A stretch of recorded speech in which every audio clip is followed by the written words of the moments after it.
Said that this is the easiest part of life as students, but we see that a lot of youngsters fall into the clutches of stress, depression, and to cope with that, they go into the addictions like alcohol, drugs, porn, internet, etc.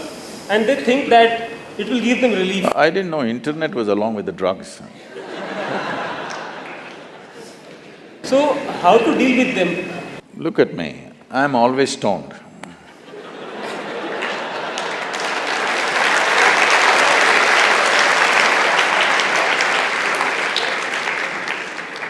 Never been on a substance, but you must understand, whatever stimulus you may take from outside, essentially human experience of all kinds is caused only from within.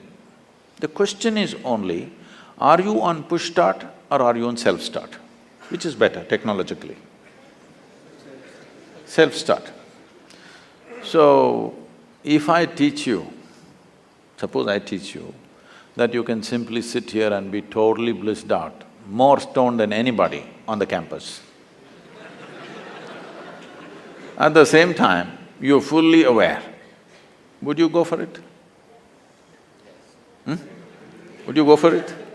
Fully stoned, fully conscious, would you go for it? See, the only problem with your alcohol, drugs, everything is not a moral issue. It is a life issue because it destroys life. It's not a morality that this is good, this is bad, that's not the point.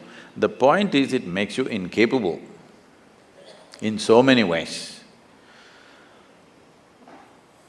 There was a certain Israeli scientist who was researching on marijuana or cannabis.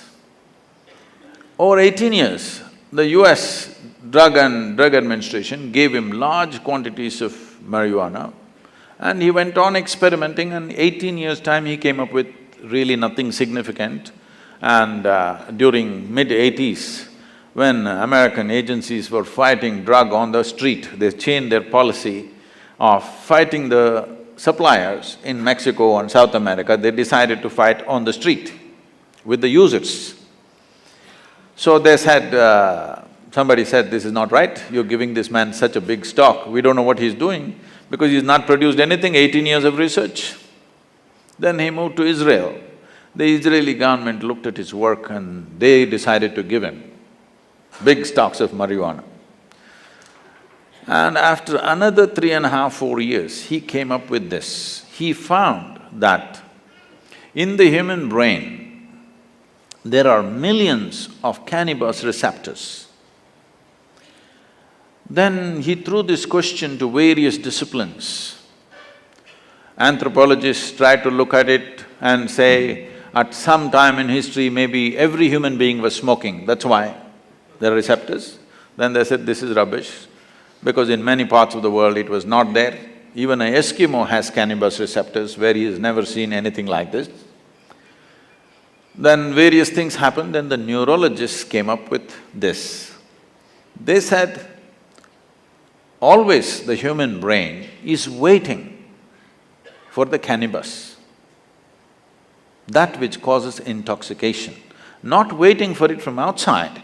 It can generate from within, that is why there are receptors. So, this is something that we have always known. I can show you, I'm there always, but you look at my eyes, I'm always stoned. But as aware as anybody can be.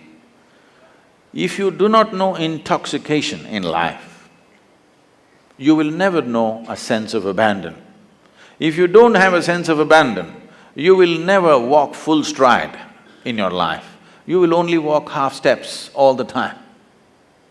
Only when there is no fear of suffering, because you're highly intoxicated and fully aware. Not because you consume substances which will take away your awareness, simply because you're keeping the system, the human mechanism at its highest function. Now it is fully self-sufficient, blissed out all the time. Now you will not think of all these things.